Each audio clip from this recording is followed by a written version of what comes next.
नमस्कार, आप देख रहे हैं पहाड़ टीवी। मैं हूं परिधि जोशी। आइए बुलेटिन से पहले नजर डालते हैं हेडलाइंस पर। कर्नल अजय कोठियाल होंगे आपके मुख्यमंत्री का चेहरा, अरविंद केजरीवाल ने की घोषणा। मुख्यमंत्री धामी ने देवीदुरा में किया कई योजनाओं का शिलान्यास और लोकार्पण। नेहरू पर्वतारोहण संस्थान से 7 दिवसीय ट्रेकिंग प्रशिक्षण सेंटर प्रथम चरण का हुआ शुभारंभ। आम आदमी पार्टी के मुखिया आज उत्तराखंड दौरे को लेकर देहरादून पहुंचे हैं। उन्होंने 2 बड़ी घोषणाएं की है। अरविंद केजरीवाल ने कर्नल अजय कोठियाल को सीएम का चेहरा घोषित करने का ऐलान किया।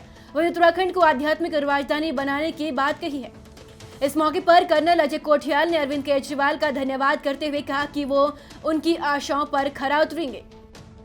देखिए, केजरीवाल जी ने उत्तराखंड को आध्यात्मिक राजधानी घोषित करने की बात कही है। मैं केजरीवाल जी से कहना चाहती हूँ कि शायद आप उत्तराखंड के बारे में अभी अनभिज्ञ हैं। आपको यहाँ के परंपराओं के बारे में, यहाँ के 4 धामों के बारे में, यहाँ के पौराणिक मंदिरों के बारे में शायद जानकारी ही नहीं है। यहाँ जागेश्वर धाम है, यहाँ हेमकुंड साहिब है, यहाँ 4 धाम हमारे विराजते हैं, यहाँ हमारे पिरान कलियर साहब है। देशव्यापी और प्रसिद्ध, विश्व प्रसिद्ध यहाँ पर हमारी कुंभ मेला होता है हरिद्वार के अंदर। तो ऐसे में तो हम आध्यात्मिक राजधानी ऑलरेडी है भारत देश की। आपके घोषणा करने से मुझे नहीं लगता कि कुछ नई बात आपने कही। से ही लग गया कि आम आदमी पार्टी भ्रष्टाचार निवारण के प्रति कितनी संवेदनशील है। क्या केजरीवाल ये कहने को तैयार है अपने कार्यकाल में अगर उनकी पार्टी सत्ता में आई तो निम्न में जितना भी विकास कार्य हुआ है, निम्न संस्था ने जो क्या उसकी जांच कराएंगे? वो ये कहने को तैयार है वो जांच कराएंगे। कर्नल कोठियाल के कार्यकाल में कितना काम हुआ है, क्या उसमें कोई भ्रष्टाचार नहीं? वो बिल्कुल साफ मानते हैं केदारनाथ घाटी में जो काम हुआ है। अगर वो भ्रष्टाचार मिटाने के प्रति संवेदनशील होते तो कर्नल कोठियाल को नेता ही घोषित न करते। चमोली जिले के दशहरी ब्लॉक के फरसवान फाट हरमनी इंटर कॉलेज के रास्ते और भवन को लेकर यूकेडी नेता दीपक फरसवान ने कहा कि रास्तों और भवन की हालत काफी जर्जर है, जिससे छात्र छात्राओं को भी काफी परेशानियों का सामना करना पड़ रहा है। उन्होंने जल्द इसे ठीक करने की मांग प्रशासन से की है। जनता फरसवान फाट का हमारा हरमनी इंटर कॉलेज यहाँ पर है और ये अभी आपको कैमरामैन को दिखाऊंगा मैं, एक बार एक झलक दिखा दीजिए आप हमारी स्कूल बिल्डिंग की। ये छतों के क्या हाल है और किस प्रकार से कैसे यहाँ पे हमारे बच्चे रहते हैं, बड़े दुर्भाग्य से कहना पड़ रहा है और बड़ी दयनीय स्थिति है। और ये रास्ता मैं आपको दिखा रहा हूँ, क्या इसके लिए कोई बजट नहीं आएगा? कभी अगर किसी बच्चे का पैर मुड़ गया, पैर टूट गया तो आखिर इसका जवाबदार कौन है? तो हम चाहेंगे शासन प्रशासन से, अपने विधायक जी से कि अतिशीघ्र इस पर आप संज्ञान लें और इस कदम को अतिशीघ्र उठाएँ। जय उत्तराखंड।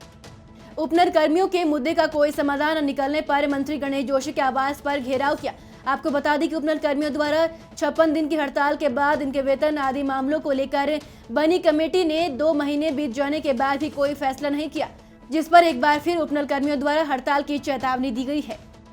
आपने देखा होगा बीच में पुष्कर सिंह धामी जी ने माननीय मुख्यमंत्री जी ने एक उप समिति बनाई थी, जिसमें डॉक्टर हरक सिंह रावत जी को उन्होंने उसका अध्यक्ष बनाया गया था। उनके द्वारा लगभग 2 महीने हो गए अपनी रिपोर्ट सबमिट करे हुए। उसके बाद 3 कैबिनेट हो गई है और जब भी हम मंत्रियों से मिलते हैं वो बोलते हैं भाई अगली कैबिनेट में तुम्हारा मुद्दा आएगा, अगली कैबिनेट में तुम्हारा मुद्दा आएगा। और 3 कैबिनेटें हो चुकी है और अभी तक हमारा मुद्दा नहीं आया। हम पिछली बार जब मंत्री जी से मिलने आए थे, जब कैबिनेट नहीं हुई थी, उससे 2 दिन पहले हम मंत्री जी से मिलने आए थे, तो हम उनको आश्वस्त करके आए थे कि अगर इस बार हमारा कैबिनेट में मुद्दा नहीं आया तो हम आपके घर में जो है वो आपके आवास में जो है सरकारी आवास में धरने पे बैठेंगे। और इसीलिए हम आज जो है, क्योंकि कल जो कैबिनेट हुई उससे उपनल कर्मचारी जो है वो हताश और निराश हैं, इसीलिए आज हम जो है यहाँ पर धरने पर बैठे हैं। 80-90 दिन तक हमारे उपनल और मनरेगा कर्मचारी यहाँ आंदोलनरत रहे अपनी मांगों को लेकर और काबीना मंत्री गणेश जोशी और हरक सिंह रावत उनके बीच में पहुँचते हैं, उनको झूठा आश्वासन देते हैं कि आपकी मांगों पर जल्द कोई निर्णय लिया जाएगा। उसके बाद सब कैबिनेट कमेटी गठित होती है, तीन कैबिनेट की बैठकें हो गई, लेकिन अभी तक कोई ठोस निर्णय सरकार के द्वारा नहीं लिया गया। यहाँ तक की चर्चा तक नहीं की गई है। उसके अलावा प्रोक्योरमेंट कमेटी बनाई गई, उसकी भी जाँच रिपोर्ट तीरथ सरकार में ही कैबिनेट में रख दी गई थी, उस पर भी कोई निर्णय नहीं लिया गया। तो इस सरकार में एक नई परंपरा देखने को मिल रही है कि कैबिनेट बैठकें होती हैं, कमेटियां गठित होती हैं, लेकिन नतीजा सिफर रहता है। आज भी उपनल और मनरेगा कर्मचारियों में भारी आक्रोश देखा जा सकता है, क्योंकि उनकी मांगों पर अब भी सरकार कोई भी निर्णय या कहीं भी पहुंच पाने में सक्षम नहीं हो पा रही।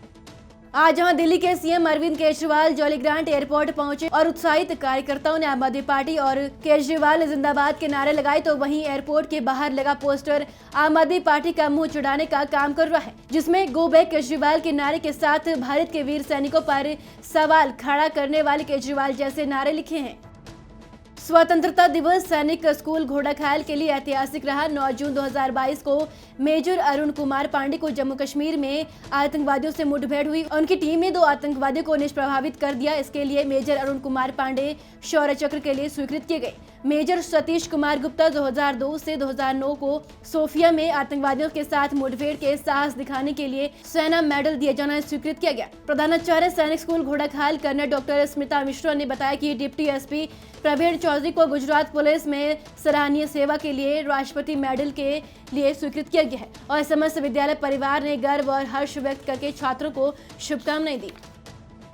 नगर पालिका की सीमा के अंतर्गत आने वाले भद्रराज देवता की 2 दिवसीय वार्षिक पूजा अर्चना की गई। इस मौके पर हजारों श्रद्धालुओं ने भगवान भद्रराज का दूध, घी, मक्खन और दही से अभिषेक किया और पशुओं की सुरक्षा और परिवार की खुशहाली की कामना की। कांग्रेस के पूर्व विधायक शैलेंद्र रावत ने विधायक रितु खंडूरी पर यमकेश्वर क्षेत्र के विकास की अनदेखी का आरोप लगाया है। उन्होंने कहा कि 4 सालों में क्षेत्र के विधायक रितु खंडूरी यमकेश्वर क्षेत्र में लोगों को बिजली, पानी जैसी सुविधाएं देने में असफल साबित हुई है। मुनि की रेती में आयोजित पत्रकार वार्ता के दौरान कांग्रेस के पूर्व विधायक शैलेंद्र सिंह रावत ने कहा कि यमकेश्वर क्षेत्र के विधायक ने स्वास्थ्य, शिक्षा और विकास के लिए कोई कार्य धरातल पर नहीं किया है, जिससे क्षेत्र की जनता बीजेपी सरकार से नाराज है। 9 महीने पहले विकासखंड मुंशियारी के उच्चेती गांव निवासी गोकुल सिंह पाना भालू के हमले से घायल हो गए थे। पीड़ित गोकुल सिंह पाना के पुत्र ने जैसे तैसे लोगों से पैसे लेकर अपने पिता का उपचार राजकीय चिकित्सालय सुशीला तिवारी हल्द्वानी में करवाए। भालू के हमले से उनकी एक आंख भी खराब हो गई। पीड़ित परिवार ने बताया कि कई बार उप जिलाधिकारी मुंशियारी के माध्यम से जिलाधिकारी पिथौरागढ़ और वन विभागीय डीएफओ पिथौरागढ़ को ज्ञापन भेजने के बाद भी कोई मुआवजा नहीं मिला। उत्तरकाशी जिलाधिकारी मयूर दीक्षित ने सोमवार को नेहरू पर्वतारोहण संस्थान से 7 दिवसीय ट्रेकिंग ट्रैक्शन सेंटर प्रथम चरण का शुभारंभ किया। उत्तराखंड पर्यटन विकास परिषद और नेहरू पर्वतारोहण संस्थान उत्तरकाशी के माध्यम से प्रत्येक ट्रेकिंग ट्रैक्शन सेंटर के अंतर्गत अधिसूचित गाँव के निवासियों से इच्छुक अभ्यर्थी को गाइड प्रशिक्षण का प्रथम चरण का शुभारंभ हुआ। प्रदेश के मुख्यमंत्री पुष्कर सिंह धामी ने जनपद चंपावत की लोहाघाट विधानसभा के देवीदुरा में 21 लाख की योजनाओं का शिलान्यास और लोकार्पण किया। मुख्यमंत्री ने लोगों की लंबे समय से चली आ रही मांग को पूरा करते हुए देवीदुरा स्थित मां बाराही धाम में लगने वाले प्रसिद्ध बघवाल मेले का संचालन राज्य सरकार द्वारा किए जाने की घोषणा की। जनपद चमोली के विकासखंड घाट की ग्राम सभा फाली में शनिदेव मंदिर कल्पेश्वर धाम में बेलपत्र का समठौण पौधा रोपकर पर्यावरण संरक्षण और संवर्धन का संदेश दिया। कार्यक्रम का संचालन समठौण आंदोलन की संयोजिका कुमारी नंदा गौड़ ने किया। हल्द्वानी में पार्क में नशे के खिलाफ नारेबाजी और सामाजिक संगठन सर्च के साथ बीसी पंत के अन्य सदस्यों ने उप जिलाधिकारी को ज्ञापन सौंपा। बीसी पंत और आशा शुक्ला और दीपा जोशी का कहना है कि जब नाबालिग शादियों को मान्यता नहीं है, शादी के लिए भी आयु 21 वर्ष होना अनिवार्य है, तो 21 वर्ष से कम उम्र के बच्चों को शराब, चरस, अफीम क्यों दी जाती है। मैं पहाड़ टीवी का धन्यवाद करता हूँ। इसी के माध्यम से आज मैंने एसडीएम को नशे के खिलाफ जो अवैध शराब जो हर जगह बिक रही है हल्द्वानी ग्रामीण क्षेत्रों में, शहरी क्षेत्रों में, हमने मांग रखी है कि पुलिस प्रशासन सख्ती लाए और कच्ची शराब और ये जब युवा पीढ़ी बर्बाद हो रही है इस पर, तो इसके लिए हम सख्ती लाने के लिए हमने आज ज्ञापन दिया है। और मैं युवाओं से कहना चाहता हूँ कि शराब को सेवन ना करें, इससे दूर रहें। इससे अपना घर बिगड़ता है और परिवार में कलह होता है। मैं अपने सबों से यही कहना चाहूँगा, सभी जनता से, उत्तराखंड वासियों से, और कि इसमें प्रशासन अंकुश लगाए और युवा पीढ़ी इससे दूर रहे। गढ़ कुमाऊं संगठन उत्तराखंड की इकाई पहाड़ पंथ ने आज टिहरी जनपद की देवप्रयाग विधानसभा क्षेत्र के लोसनो बडियारगढ़ के मुख्य बाजार तेगढ़ में सभी स्थानीय लोगों को एकत्रित करके उत्तराखंड में भू कानून, मूल निवास 1950 अनुच्छेद 371 पर जोरदार प्रदर्शन किया। संगठन ने सरकार से मांग की है कि जल्द ही सशक्त भू कानून और मूल निवास लेकर आए। हमें लगता है कि जो नवनियुक्त मुख्यमंत्री हैं, उन्होंने सबसे पहले काम किया है उत्तराखंड की जो है सुरक्षा से खिलवाड़ करने का। नीति और नीलांग घाटी से जो है इनर लाइन परमिट को खत्म करने के लिए वो जो है गृह मंत्रालय से परमिशन मांग रहे हैं, तो जब वो सुरक्षित ही नहीं रखना चाहते हैं तो ये जो है भू कानून कैसे लाएंगे। फिर जो है 20 दिन पहले उनका एक ट्वीट आया था कि हम जो है कमेटी बना रहे हैं। कल 15 अगस्त को भी उनका ट्वीट आया है कि हम कमेटी बना रहे हैं। कमेटी क्या वो सीमेंटेड बना रहे हैं या आदमियों की कमेटी बना रहे हैं? किसकी कमेटी बना रहे हैं? जो उनके नए सचिव हैं उन्होंने कहा था कि वो स्पेशलाइज्ड हैं इस प्रकार के मुद्दों में। क्या उन्हें 15-20 दिन के टाइम में जो है कोई काम करने को मौका नहीं मिला? क्या प्रोसेस चल रहा है, पेंडिंग है, यस है, नो है? कुछ बताने का कष्ट करें। जो बेरोजगार युवा है, जो है असुरक्षित पहाड़ी है, वो जो है सड़कों पे भी दम तोड़ रहा है, वो जो है हॉस्पिटल में भी दम तोड़ रहा है, वो दिल्ली में भी हिंसा का जो है शिकार होता है, वो बॉर्डर पे भी मारा जाता है। तो पहाड़ी सुरक्षित कहाँ है? हम चाहते हैं कि जितनी जल्दी जो है सरकार इस पे कदम उठाए उतनी जल्दी जो है ये सरकार के हित में होगा। अगर ये ऐसा नहीं होता है तो हम समस्त विधानसभाओं के जो है जो भी चुनाव का जो है समय हो रहा है, जो भी जो है गतिविधियां हैं, सारे जो है हम चुनाव निरस्त करवा देंगे। फिर आप देखते रहिएगा कैसे जो है उत्तराखंड बना था और कैसे जो है भू कानून लागू होगा। हम दिखाएंगे और भू कानून लाएंगे। उत्तराखंड मांगे भू कानून, हमको चाहिए भू कानून, भू कानून लाएंगे, उत्तराखंड लाएंगे, पौधा जुंगरा खाएंगे, भू कानून लाएंगे। धन्यवाद। कालाडूंगी थाने में मुहर्रम कमेटी की बैठक की गई। सादगी के साथ मुहर्रम मनाने की अपील की गई। हजरत इमाम हुसैन की शहादत की याद में मनाए जाने वाले मुहर्रम को लेकर एसडीएम गौरव चटवाल, सीओ बीएस भाकुनी, थानाध्यक्ष दिनेश नाथ महंत ने मुहर्रम कमेटी के साथ बैठक करते हुए कोरोना के चलते मुहर्रम सादगी के साथ मनाए जाने की अपील की। आगामी 20 अगस्त को मनाए जाने वाले मुहर्रम को लेकर हुई बैठक में एसडीएम गौरव चटवाल और सीओ बीएस भाकुनी ने कहा कि कोरोना के खतरे को देखते हुए प्रशासन ने निर्देशों के अनुसार ही मुहर्रम मनाए। की गई है, क्या दिशा निर्देश दिए गए हैं जैसे गाइडलाइन के? आने वाले समय में मुहर्रम का त्यौहार मनाया जा रहा है, जिसके संबंध में हमारे द्वारा कालाडूंगी क्षेत्र के सभी गणमान्य व्यक्तियों को थाने में बुलाया गया और उनसे शांति समिति की मीटिंग की गई। मीटिंग के दौरान सभी को बताया गया कि कोरोना अभी ख़त्म नहीं हुआ है। कोरोना जो गाइडलाइंस है उसके अनुसार सभी लोग मुहर्रम का त्यौहार शांतिपूर्वक मनाएंगे और सोशल डिस्टेंसिंग आदि का सभी का पालन करेंगे।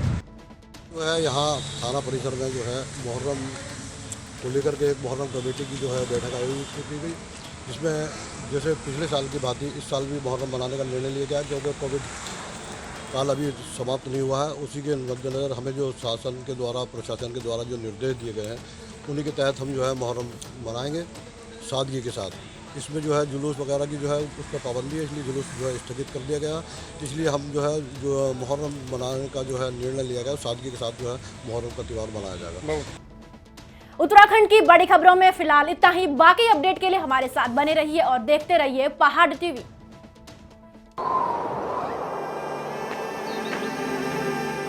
है बेखौफ उम्मीद का रंग,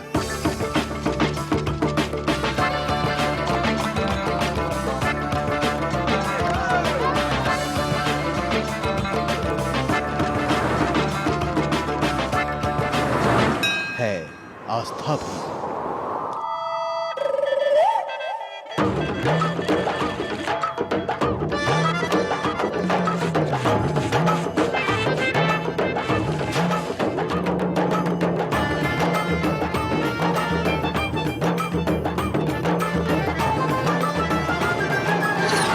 ये है मेरा उत्तराखंड।